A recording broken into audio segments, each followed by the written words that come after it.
चलिए छात्राओं, आज जयशंकर प्रसाद जी की छोटा जादूगर इस कहानी का शेष भाग हम देखते हैं। कोलकाता के सुरम्य बोटैनिकल उद्यान में लाल कमलिनी से भरी हुई एक छोटी सी मनोहर झील के किनारे घने वृक्षों की छाया में अपनी मंडली के साथ बैठा हुआ मैं जलपान कर रहा था। अब देखिए, ये बहुत बड़ा वाक्य है। कोलकाता के सुरम्य बोटैनिकल उद्यान में, मतलब उद्यान का नाम है बोटैनिकल उद्यान, जहाँ पर अलग अलग प्रकार के पेड़ पौधे उगाए गए हैं कोलकाता शहर में।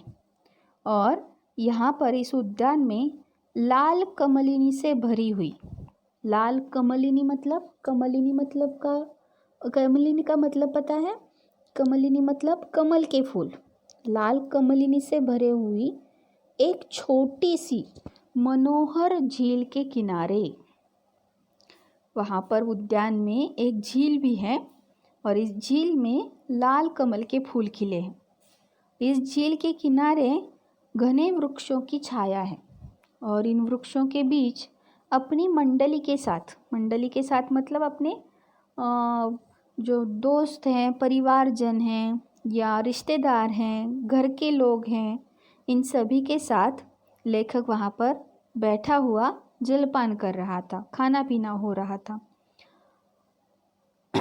फिर से ये वाक्य हम पूरा पढ़ेंगे, ठीक है?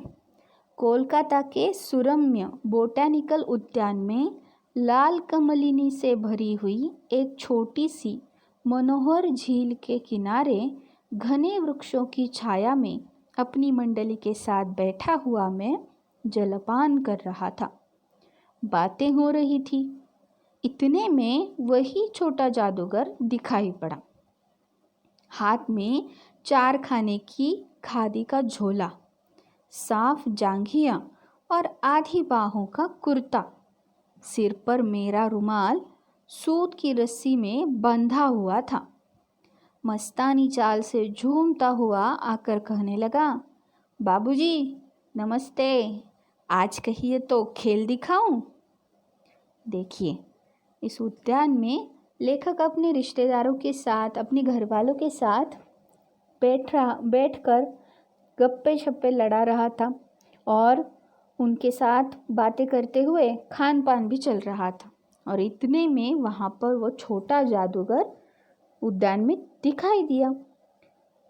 अब ये छोटा जादूगर जो था, ये थोड़ा बदल गया था। उसके हाथ में 4 खाने की खादी का झोला था। अब झोला मतलब कपड़े की बनाई हुई थैली। और ये झोला जो था, इसमें सारे गुड्डे गुड़िया जो भी खिलौने उसे मिले थे वो सब सारे झोले में पड़े थे। साफ जांघिया और आधी बाहों का कुर्ता उसने पहना था। जब कार्निवल में लेखक उससे मिला था तो ये लड़का फटे कपड़े में था, लेकिन आज साफ जांघिया और आधी बाहों का कुर्ता उसने पहना था, मतलब बिना फटे अच्छे कपड़े उसने पहने थे। सिर पर लेखक ने जो रुमाल दिया था उसे खिलौने बटोरने के लिए, उस रुमाल को उसने सर पर लगाया था और रस्सी से उस रुमाल को अपने सिर पर बांधा हुआ था। और मस्तानी चाल से झूमता हुआ वो लेखक से आकर बोलने लगा। मस्तानी चाल से मतलब बिना किसी से डरे हुए, एकदम मतलब जो किसी से डरता नहीं, बिंदास चलता है ना आपकी भाषा में, बिंदास, तो वैसे चल रहा था। मस्तानी चाल से झूमता हुआ वो आकर कहने लगा, बाबूजी नमस्ते। देखिए, बिना डरे, बिना हिचकिचाहट के, वो लड़का ना तो किसी से डरता है, ना ही कोई उसके मन में हिचकिचाहट होती है। वहाँ झट से चला आया और लेखक को देखते ही क्या कहता है कि नमस्ते, आज कहिए तो मैं आपको खेल दिखाऊं? उस दिन आपने खेल नहीं देखा था, लेकिन आज मैं आपको खेल दिखाऊं? तब इस पर देखिए लेखक क्या कहता है, नहीं जी, अभी हम लोग जलपान कर रहे हैं। अब देखिए, लेखक थोड़ा सा नाराज़ है इस लड़के से, तो वो लड़के से क्या कहता है, नहीं जी, अब हम लोग जलपान कर रहे हैं ना, अभी नहीं, खेल वील कुछ नहीं। फिर इसके बाद क्या गाना बजाना होगा बाबूजी? अब देखिए, ये लड़का बहुत ही ज़्यादा होशियार है। वो जानता है कि यहाँ पर लोग आए हैं तो कुछ खेल वगैरह दिखाऊंगा तो उन्हें अच्छा लगेगा और शायद मुझे पैसे भी मिल जाएं। तो उस लड़के ने पूछा कि खाने पीने के बाद तो कुछ गाना बजाना होगा क्या? आप ऐसे ही थोड़ी ना बातें करते रहेंगे, कुछ तो खेल वगैरह आपको चाहिए ना मनोरंजन करने के लिए। क्या गाना बजाना करेंगे आप? तो इस पर लेखक और ज़ोर से चिल्लाकर या क्रोध में आकर कुछ कहने लगे। नहीं जी, तुमको। क्रोध से मैं कुछ और कहने जा रहा था। श्रीमती ने कहा, दिखाओ जी, तुम तो अच्छे आए, भला कुछ मन तो बहले। अब देखिए, लेखक तो उस पर नाराज़ थे, तो लेखक उससे कहने लगे कि नहीं, एक बार तुमसे कहा ना, हम यहाँ पर जलपान कर रहे हैं, बातें कर रहे हैं, कुछ खेल वील नहीं देखना हमें। लेकिन लेखक का आधा वाक्य उनकी श्रीमती जी ने काट दिया और क्या कहा, दिखाओ जी, तुम तो अच्छे आए, भला कुछ तो मन बहले।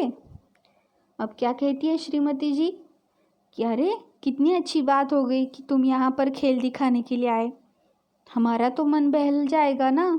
ठीक है, तुम तुम्हारा खेल दिखाओ। अब जब लेखक की पत्नी ने ये कहा तब लेखक चुप हो गया। क्यों चुप हो गया?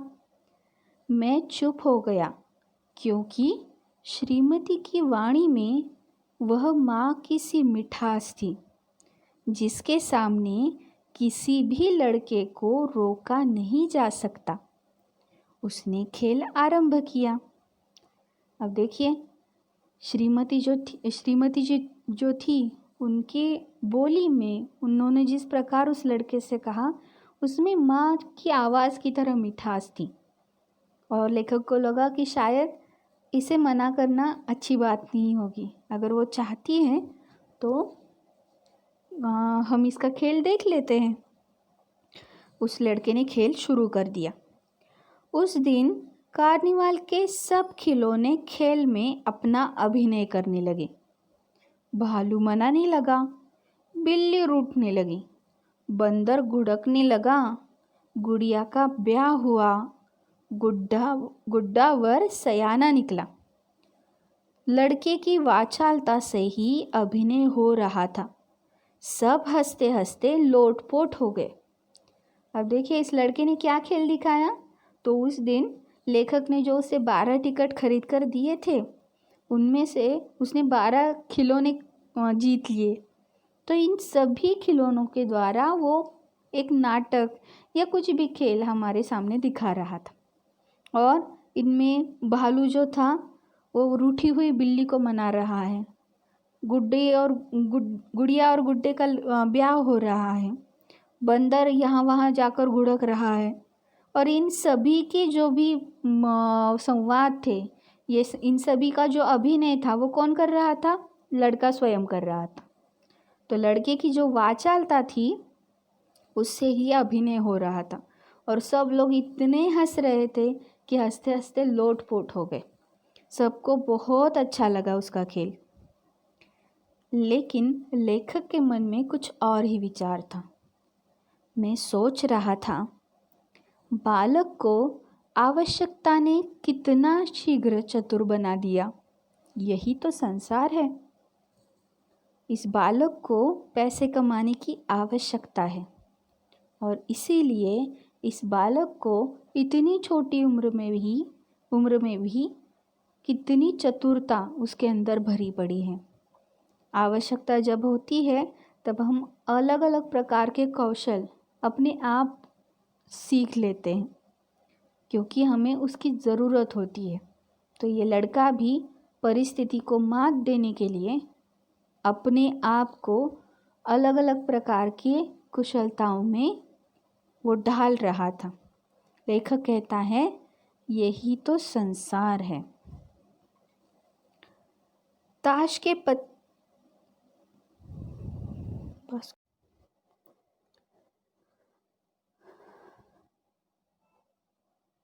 ताश के सब पत्ते लाल हो गए, फिर सब काले हो गए। गले की सूत की डोरी टुकड़े टुकड़े होकर जुट गई। लट्टू अपने से नाच रहे थे।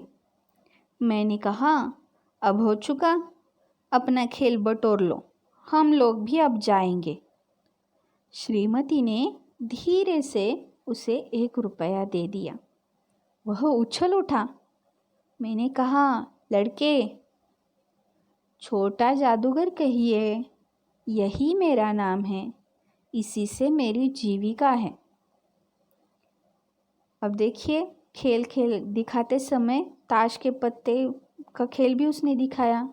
सभी पत्ते लाल हो गए, फिर सब काले भी हो गए, और जो गले में सूत की डोरी पड़ी थी उसके एक बार टुकड़े हो गए, फिर वो जुड़ गई। लट्टू जो थे अपने आप से नाच रहे थे। और ये सारा खेल देखकर लेखक ने बाद में कहा कि चलो अब बस करो, बंद कर दो ये खेल बटोर लो अपना, अब हम जाने वाले हैं लोग। तो श्रीमती ने उस लड़के का खेल देखकर उसे 1 रुपया दे दिया। अब आप सोचेंगे 1 रुपया ही तो दिया है, उसमें इतना उछलने की क्या बात है। लेकिन ये कहानी पुराने ज़माने की है, जब 1 रुपया भी बहुत बड़ी रकम हुआ करती थी। तो 1 रुपया मिलने पर ये लड़का उछल पड़ा, और लेखक ने देखा कि ये लड़का खुश हो गया है, तो लेखक ने उसे बुलाया, लड़के, ऐसा उसे पुकारा। तो लड़का क्या कहता है, छोटा जादूगर कहिए, यही मेरा नाम है। ए लड़के, ऐसा मत बुलाइए ना मुझे, छोटा जादूगर हूँ मैं, उससे मेरी जीविका चलती है, इसलिए मुझे छोटा जादूगर कहिए। मैं कुछ बोलना ही चाहता था कि श्रीमती ने कहा, अच्छा, तुम इस रुपए से क्या करोगे? अब श्रीमती ने जो 1 रुपया दिया था लेखक की पत्नी ने, तो वो पूछती है कि अच्छा बताओ, तुम इस 1 रुपये का क्या करोगे? तो ये लड़का क्या कहता है, देखिए, पहले भरपेट पकौड़ी खाऊंगा, फिर एक सूती कंबल लूँगा। मेरा क्रोध अब लौट आया। मैं अपने पर बहुत क्रुद्ध होकर सोचने लगा, ओह, मैं कितना स्वार्थी हूँ। उसके 1 रुपये पाने पर मैं ईर्ष्या करने लगा था। वह नमस्कार करके चला गया। हम लोग लता कुंज देखने के लिए चले। अब देखिए, जब श्रीमती ने लेखक की पत्नी ने पूछा कि तुम इस 1 रुपये का क्या करोगे, तो ये लड़का क्या कहता है कि पहले भरपेट पकौड़ी खाऊंगा और उसके बाद एक सूती कंबल लूँगा। अब जैसे ही ये लड़का उस 1 रुपये का क्या करेगा ये बताता है, तो लेखक अपने आप पर क्रोधित होते हैं। क्यों होते हैं? क्योंकि लेखक कहता है कि मुझे ऐसा लगा कि मानो मैं उस पर ईर्ष्या कर रहा था कि उसे इतने 10-15 मिनट के लिए, आधे घंटे के लिए उसने खेल दिखाया और उसे 1 रुपया मिला। इस बात पर मैं उससे ईर्ष्या करने लगा था, लेकिन ये पैसे उसकी ज़रूरत है। इन पैसों से वो क्या करने वाला है? इन पैसों से वो पहले तो अपने पेट में खाने के लिए कुछ लेने वाला है, पकौड़ी खाने वाला है वो, और सूती कंबल लेने वाला है।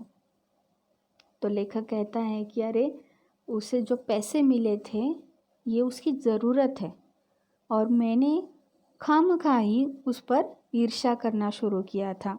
ये गलत बात है।